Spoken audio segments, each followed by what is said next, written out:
Oke, shalom semuanya. God bless ya. Yuk kita berbincang-bincang saat ini tentang kisah Daud. Daud itu bukan anak bengal, saudaraku. Tapi Daud itu anak yang tertolak. Daud dikatakan di Mazmur bahwa dari dosa aku dikandung ibuku. Dari dosa, saudaraku. Daud dikandung ibunya. Berarti kita indikasikan Daud itu hasil daripada anak yang berselingkuh, saudara. Tapi dijadikan namanya cikal bakal keturunan daripada Yesus. Betapa murahnya hati Tuhan. Betapa Tuhan itu tidak meletakkan kesalahan, tapi Tuhan itu melihat yang namanya kesetiaan. Ayo kita pelajari tentang perjalanan hidup namanya Daud ini. Daud itu anak yang tertolak. Tapi Daud itu bukan anak yang bengal, anak nakal. Daud itu anak yang pemberani. Daud itu orang yang punya hati menerima, walaupun dia ngedumel. Daud itu seseorang yang mampu menerima perintah atau hukuman, tapi dia bisa ngedumel. Ngedumel kenapa? Karena dia ada rasa tidak terima, karena di dalamnya ada kebenaran, tapi kebenaran batinnya dia sendiri. Daud seorang pemberani terbukti ketika dia merobek mulut singa dan beruang yang mengganggu domba. Daud terbukti tidak melawan ayahnya yang menyingkirkan dia, yang menolak dia, yang sampai lupa ketika Nabi Samuel datang mengurapi anak-anaknya yang dipanggil 7 kakak-kakaknya, Daud sendiri tidak dipanggil. Lupa, saudaraku, tertolak banget, disingkirkan ayah Daud itu. Dikandung ibu dari perjinahan. Nah, tetapi Daud ini orang yang mau menerima kesalahan orang lain. Sehingga kita mulai plot nih, kita mulai lihat nih, mulai kita buat mapping pemetaan. Daud itu anak tertolak, Daud itu anak pemberani, Daud itu bisa menerima, tapi dia ngedumel. Nah, lanjut kita langsung potong kompas, kita masuk kepada ketika Daud jadi raja. Ya, sebelum jadi raja, Daud itu orangnya membela Allah, membela orang Israel dengan berani kasus Goliat. Daud pun orang yang taat terhadap Saul, walaupun Saul itu mau bunuh dia berapa kali. Setiap kesalahan, setiap kebenaran itu terbukti beberapa kali, baru itu adalah otentik, saudaraku. Baru itu sebenarnya. Alkitab selalu mencatat beberapa kali kesalahan, di situ penghukuman Allah itu benar, saudaraku. Bukan satu kali. Tuhan telah memberi kita itu untuk bertobat, memberi waktu. Tetapi ketika beberapa kali sudah nggak bisa diubahkan, Tuhan akan memberikan didikan, disiplin atau hukuman, saudaraku. Nah, Daud ini sebelum dia melakukan kesalahan, dia itu hidup dengan benar. Dia itu bela orang Israel, oleh karena keberanian dia lawan namanya cacing maki Goliat oleh karena dia suka ngedumel, ya. Tetapi dia bisa menerima kesalahan Raja Saul ketika dia mau dibunuh berapa kali. Daud itu punya hati yang berani, nekat, ada humble, ya, tapi gemar wanita yang tersembunyi, tapi gemar wanitanya karena kurang perhatian, kurang kasih sayang. Saudaraku, dari kisah Daud dengan Batseba, kita melihat bahwa ternyata ibunya Daud ini seorang yang dominan, seorang yang suka memimpin, ibunya Daud. Isai, ayahnya Daud, itu seorang laki-laki yang kalah dan dominan. Kenapa? Karena Daud selalu memilih wanita awalnya sebelum Batseba, itu ketemu wanita-wanita yang dominan, wanita-wanita yang pinter.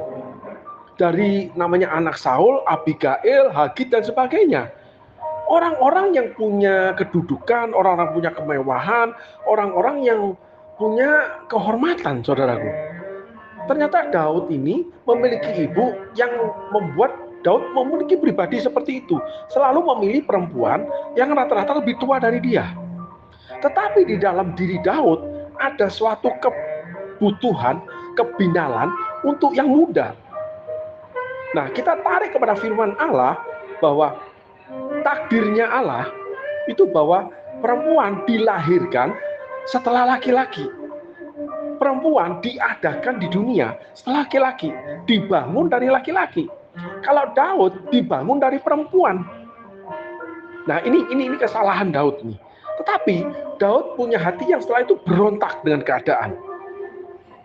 Nah, Daud ketika ketemu Batseba di dalam kesalahan, Daud itu sadar, saudaraku. Ketika ketemu dengan Mika, Daud itu sadar kalau Mika itu menghina dia. Ketika dia membawa tabut Allah masuk ke Yerusalem, dia menari-nari dengan hampir telanjang. Mika menghina dia karena Mika anak orang terhormat, anak seorang raja, orang yang punya pendidikan. Daud jauh di bawahnya, tapi Daud berontak dengan melawannya. Lalu Allah memvonis Mika, anaknya Saul, itu nggak boleh punya anak, dibuat mandul, saudaraku. Karena mandul itu dipermalukan kalau zaman waktu itu. Di Israel kalau perempuan mandul tidak dapat melahirkan anak, laki-laki aja itu sudah dipermalukan, apalagi mandul, gitu saudaraku. Nah, Daud yang awalnya selalu terpaku pada hal yang lebih besar dari dia, yang lebih hebat dari dia. Tetapi berjalannya waktu, setelah kemenangan dan kemenangan yang Tuhan berikan, Daud tumbuh rasa percaya dirinya. Nah, ini sebuah pelajaran yang baik buat kita semua tentang kisah Daud. Bagaimana seseorang yang dibawa, yang diambil oleh Tuhan, seseorang yang ditolak, seseorang yang nggak punya harga diri, seseorang yang mungkin lahir dari keluarga yang miskin, seseorang yang nggak sekolah, gembala kambing domba, anak tertolak, hidup di ladang. Sedang kakak-kakaknya tentara yang berhasil. Punya ibu yang dominan, rumah tangga yang kacau, karena ibu itu berselingkuh, lahirlah dia. Maka di dalam Daud juga lahir loh DNA-nya ini, kasusnya ibunya ini, saudaraku. Tapi kita tinggalkan itu, namanya kutuk turunan atau itu pola kebiasaan. Kita pelajari dulu tentang Daud, bahwa Daud seseorang yang betul-betul lahir hina dan dihinakan. Itu Daud. Sehingga Daud tidak diberikan ayahnya. Tetapi berjalannya waktu, ketika Daud yang pada awalnya mencintai Tuhan dan terus mencintai Tuhan sampai akhir hidupnya, Daud pelan-pelan dibangun oleh Allah menjadi seseorang yang punya percaya diri. Sehingga ketika dia menikah pertama kali dengan Mikal, pada titik tertentu dia lawan Mikal. Mikal orang yang menyelamatkan Daud dari pada suatu ketika mau dibunuh oleh ayahnya Mikal, oleh mertua Daud, namanya Saul, karena dianggap saingan. Dan Daud lari. Daud punya sahabat baik, itu kakaknya Mikal. Entah kakak entah adik, saya nggak tahu. Ya, tetapi saudaranya Mikal yang namanya Yonatan. Daud menang perang terus. Ternyata kemenangan Daud itu tujuan Allah, itu salah satunya membangun pribadi Daud, supaya Daud menjadi orang percaya diri, sehingga Daud mampu memimpin rumah tangganya, memimpin kerajaan Israel. Nah, dari orang yang tertolak, orang yang terhina, yang dihina, yang tidak diperhitungkan, keluarga berantakan, orang miskin. Kalau Saul anak orang berada, orang kaya, saudaraku, beda konsepnya. Di situ Allah membangun Daud. Sehingga sampai pada suatu titik, Daud itu tetap dengan pribadi dia yang baik, tetapi rasa percaya dirinya itu terus berjalan. Ada jenjang waktu yang sangat panjang, di mana tidak terlihat jatuhnya Daud. Ini sangat mengerikan kalau buat saya, saudaraku. Sehingga ada orang-orang yang dalam kurun waktu yang panjang, ya, sejak kecil, sejak dalam kandungan, aku dirajut oleh Tuhan. Itu Daud katakan, Yeremia katakan, sejak dari dalam kandungan ibuku, aku sudah dituju Allah menjadi nabi. Bahkan Rasul Paulus sebelum dunia dijadikan, aku sudah ditentukan Allah menjadi seorang rasul. Daud itu dirajut Allah, ditenun Allah di dalam perut ibunya. Namun pada suatu titik, Daud itu berbuat dosa. Dari mana, saudaraku? Nah, ini banyak menimpa anak-anak Tuhan, hamba-hamba Tuhan, pelayan Tuhan yang hidup benar, tahu-tahu hancur rumah tangganya. Hidup benar, tahu-tahu terkena kasus keuangan. Ada yang namanya karakter dosa tersembunyi. Ada rasa tidak puas yang mungkin tidak diketahui Daud, ya, atau ada rasa tidak puas yang disembunyikan oleh kita sendiri, rasa kecewa. Sehingga ada hamba Tuhan yang luar biasa dipakai Tuhan, perjalanan waktu yang sekian lama loh, akhirnya bercerai. Banyak terjadi di dunia ini, di dalam negeri juga di luar negeri. Lalu ada lagi yang hamba-hamba Tuhan yang masa tuanya jatuh pelayanan dia. Ada anak-anak Tuhan pada masa kejayaannya jatuh hubungannya dengan Tuhan. Padahal punya masa jenjang yang panjang sekali. Mereka itu orang benar. Mereka melakukan hal yang baik untuk Allah. Daud itu sama. Sampai dia bawa tabut Allah, dia sediakan segala kebutuhan pembangunan rumah Allah dan sebagainya. Daud itu tidak membunuh mertuanya. Daud itu ditunjuk membawa senjata. Daud itu yang melawan Goliat. Daud itu nggak ada rasa iri hati. Daud itu kalau sedih menyanyi di hadapan Tuhan. Daud itu selalu setia pada Tuhan. Bangsa Israel dihina aja dia marah. Goliat dibunuh. Kambing 1-2 ekor domba aja dibela. Daud itu punya tanggung jawab yang besar. Kambing domba 1-2 ekor dibela, dia bunuh itu singa, dia bunuh, dia beruang. Terlalu banyak kelebihan. Hati-hati saudaraku. Ketika terlalu banyak kelebihan kita yang dipertontonkan Tuhan, yang ditonton sesama kita, sesungguhnya masih ada hal tersembunyi di mana itu akan timbul yang akan mencelakakan kita. Entah kelemahan kita, entah kesalahan kita, entah apapun di dalam kita yang akan membawa kita pada dosa. Ternyata Daud pada waktu berhasil, pada waktu dia jalan-jalan di atas soto, dia suruh panglimanya perang, itu menang. Daud menang terus, Saul menang terus loh saudaraku. Salomo menang terus, tidak pernah kalah mereka. Tetapi pada suatu titik, ketiga raja ini melakukan kesalahan. Daud ketika dalam kemenangan jalan-jalan di atas soto, bukannya Daud itu salam sama Tuhan. Daud membutuhkan perempuan muda. Dilihatlah Batsheba sedang mandi. Itu istri orang, istrinya Uria, orang yang setia. Sebenarnya kalau secara imagine, secara make sense, secara akal sehat, logika kita nggak mungkin Daud lakukan itu. Daud orang yang setia, setia terhadap Saul. Uria, panglima perang yang setia mengikut Daud. Disuruh cuti aja, disuruh berhenti perang, disuruh istirahat, disuruh pacaran sama istri yang nggak mau. Punya hati yang luar biasa buat bangsa Israel, buat kerajaan Daud, buat raja, buat teman panglimanya aja dia nggak mau ninggalin ketika perang. Dia katakan semua itu Uria. Ditulis di kitab. Ya, kitab raja-raja itu tulis.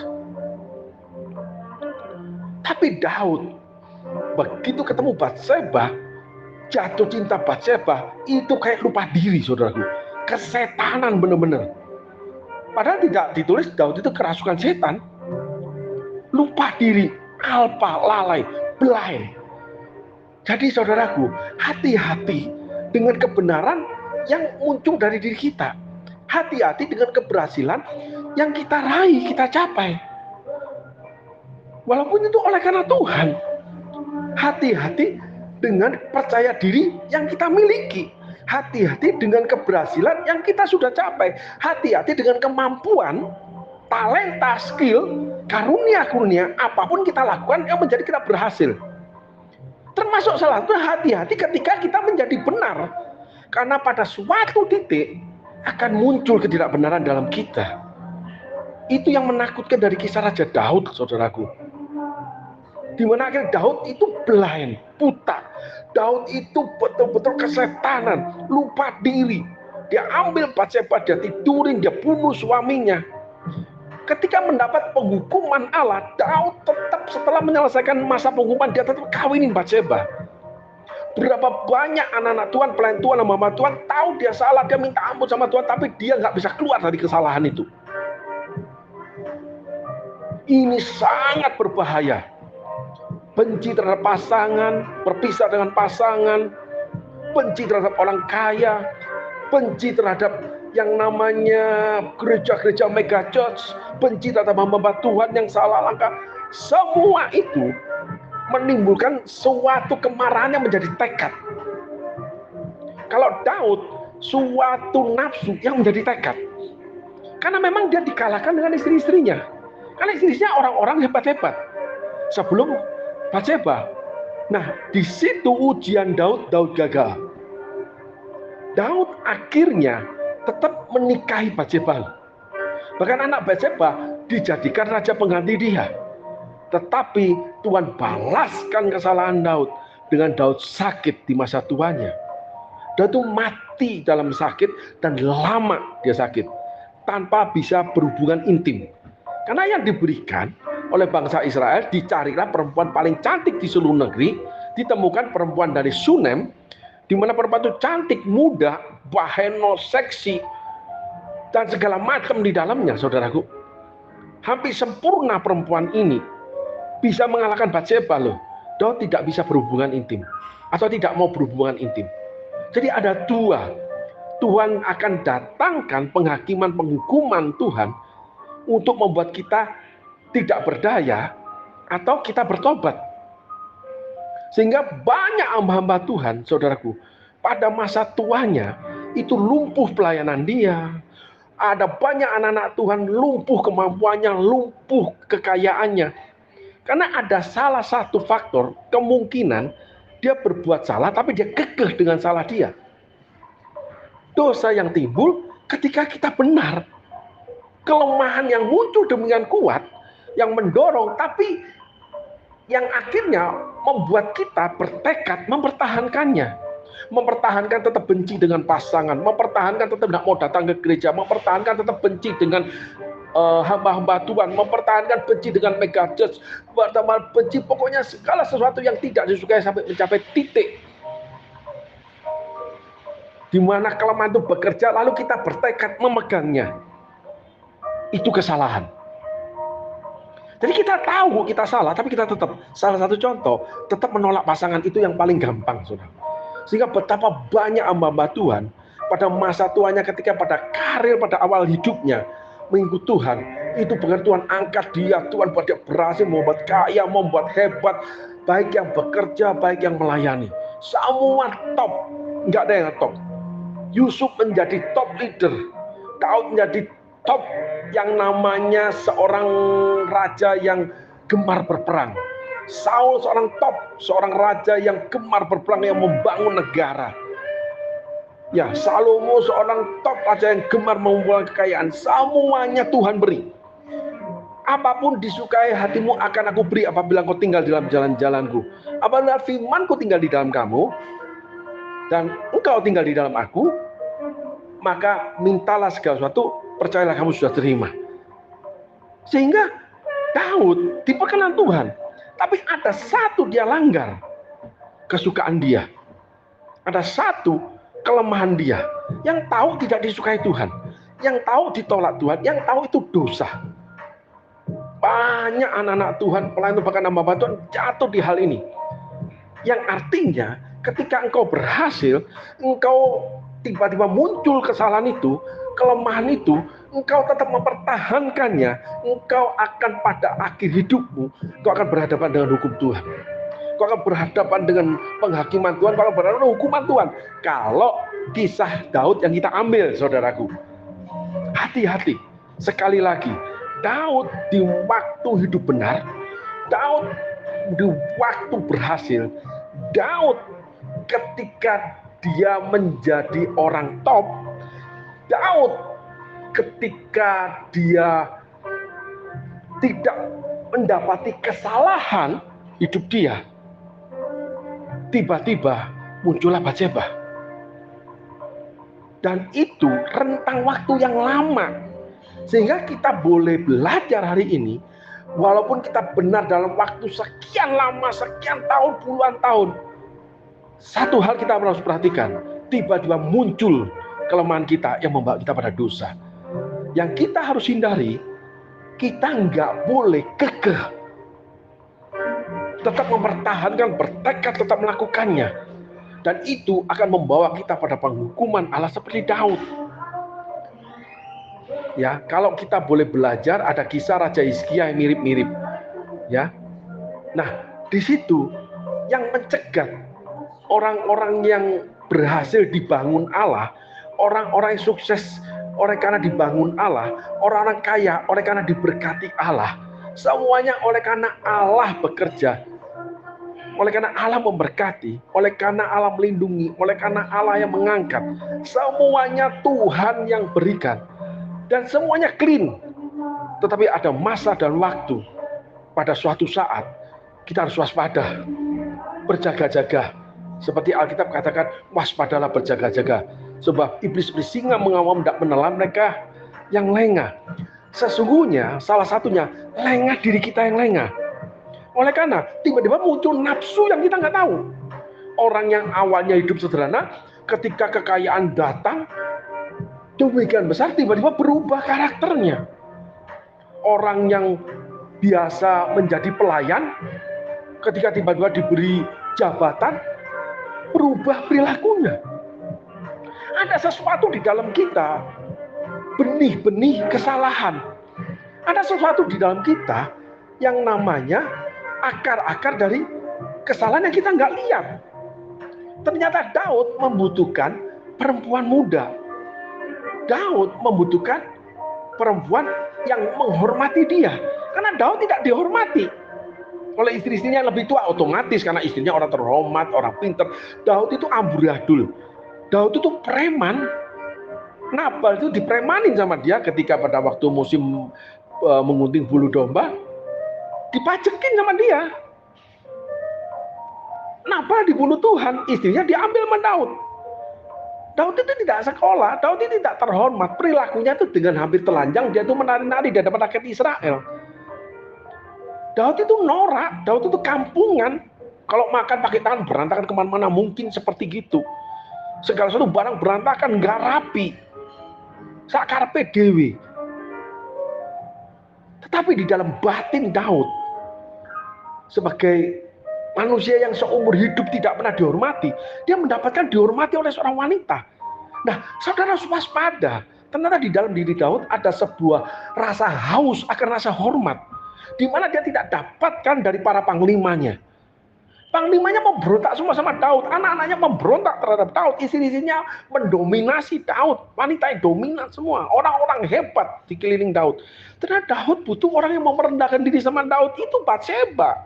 Daud sakit aja, Batseba itu meletakkan kepalanya di tanah menghadap Daud. Demikian juga Nabi Nathan, walaupun itu salah, tidak boleh ya, sebagai utusan Tuhan. Tetapi Daud menghargai kedua orang ini, Nabi Nathan dengan Batseba, sehingga meloloskan keinginan mereka untuk meletakkan Salomo sebagai raja pengganti dia, walaupun itu kehendak Tuhan. Tetapi posisi pribadi Daud seperti ini. Daud punya rasa haus untuk dihargai, dihormati, rasa haus untuk merasa dibutuhkan dan sebagainya. Sehingga ada orang-orang ketika berhasil berubah, dia menjadi flexing, dia menjadi pamer kekayaan, dia butuh penghargaan, dia butuh penghormatan. Nah, yang kita bicarakan hari ini, kita yang korban itu. Kita harus waspada. Di dalam kita itu ada sebuah black hole, kalau bahasa saya, lubang hitam, di mana nggak terlihat. Pada suatu ketika bisa muncul seperti Daud. Itu yang menjerumuskan Daud. Daud tidak mungkin mengkhianati panglimanya. Daud tidak mungkin membunuh prajuritnya. Tapi Daud membunuh Uria. Daud menjadi blind. Daud menjadi lupa diri dengan Batseba. Ini penting, saudaraku. Sehingga kebenaran itu mutlak dan kebenaran. Tetapi kita tidak mutlak benar, saudaraku. Kita harus waspada. Kalau Alkitab menasihatkan, kita harus melekat kepada Allah. Nah, Alkitab menasihatkan kita harus mau dididik, ditegur, dikoreksi oleh firman Allah. Kita harus menerima koreksi. Nah, Nabi Nathan datang mengkoreksi Daud. Daud menerimanya, tetapi hati-hati. Daud bertekad menikahi Batseba. Dan itu awal daripada kekrisruan rumah tangga Daud yang awalnya tidak pernah ada. Awalnya tidak pernah ada. Setelah itu anak-anak Daud memberontak ketika Batseba masuk. Saudaraku. Nah, hal begini yang sangat menakutkan bagi orang-orang benar yang hidup benar, yang tiba-tiba mendapatkan sesuatu lalu membuat dia lupa diri. Namun yang kita harus hindari, kita nggak boleh bertekad di dalam kesalahan itu. Kita nggak boleh kekeh. Kita harus mau direndahkan Tuhan, harus mau melepaskan apa yang kita ingini, apa yang kita benci, itu yang salah di hadapan Tuhan. Sehingga kita belajar dengan rendah hati menerima kebenaran firman Allah. Kita belajar rendah hati menerima kehendak Allah dengan mengubah diri. Sehingga kita tidak menjadi salah di hadapan Tuhan dan menerima hukuman didikan dari Tuhan seperti Daud. Amin, saudaraku.